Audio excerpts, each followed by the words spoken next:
Programme کو آگے بڑھاتے ہیں اور میں والہانہ درخواست کروں گا سلسلہ خطابت کے مصاحب نمبر 8 ادریس احمد ہاڑی کو، جن کا موضوع ہے حجیت صحابہ کے دلائل، میں موصوف کو ان اشعار کے ساتھ دعوت اسٹیج دیتا ہوں۔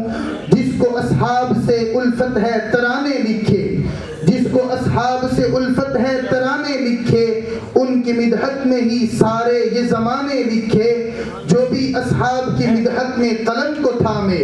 جو بھی اصحاب کی مدحت میں قلم کو تھامے، تھے صحابہ سبھی آقا کے دیوانے لکھے۔ آپ کے روبرو محمد ادریس دائز پر۔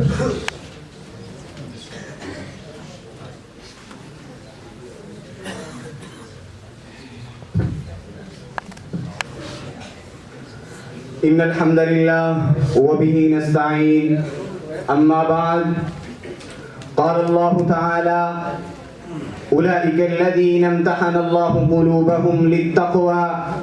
لهم مغفرة واجر عظيم۔ وقال النبي صلى الله عليه وسلم اصحابي كالنجوم بأيهم اقتديتم اهتديتم۔ صدق الله العظيم۔ رکھنے سے الفت اصحاب قرار آئے گا، رکھنے سے الفت اصحاب قرار آئے گا،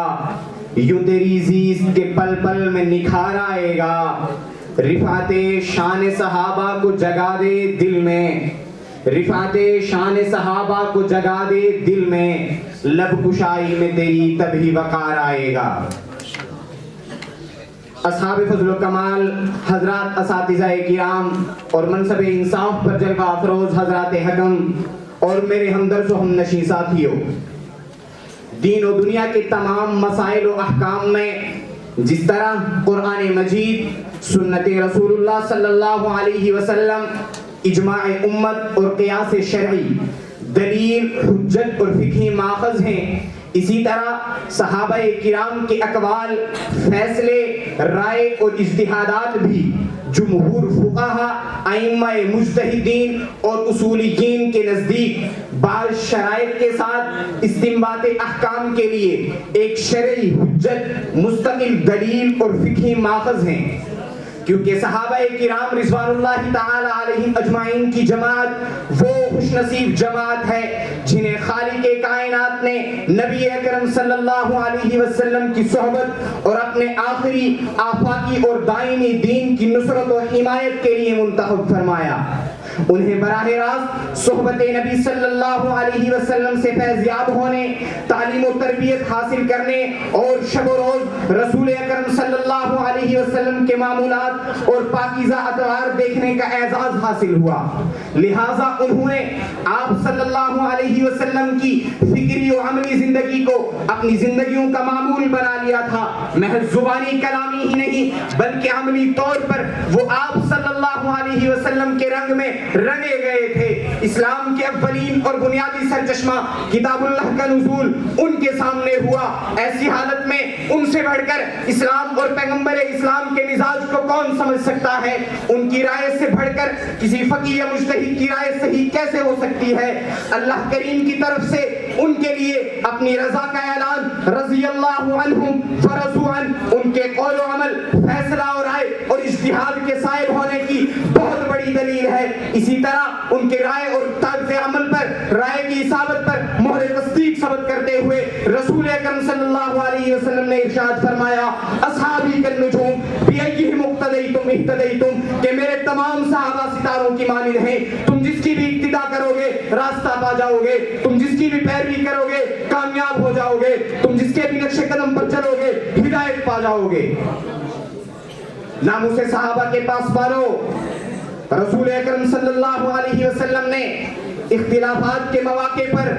جہاں اپنی سنت کی پیروی کا حکم دیا، وہیں بطور خاص سنت خلفائے راشدین پر چلنے کی بھی وصیت فرمائی ہے۔ ارشاد فرمایا، فَإِنَّهُ مَن يَعِشْ مِنكُم بَعْدِي فَسَيَرَىٰ اخْتِلَافًا كَثِيرًا فَعَلَيْكُم بِسُنَّتِي وَسُنَّتِ الْخُلَفَاءِ الرَّاشِدِينَ الْمَهْدِيِّينَ تَمَسَّكُوا بِهَا وَعَضُّوا عَلَيْهَا بِالنَّوَاجِذ، کہ تم میں سے جو شخص میرے بعد زندہ رہے گا تو بہت سے اختلافات دیکھے گا، تو ایسے موقع پر اس شخص پر لازم ہے کہ وہ میری اور میرے خلفائے راشدین کی سنت کو مضبوطی سے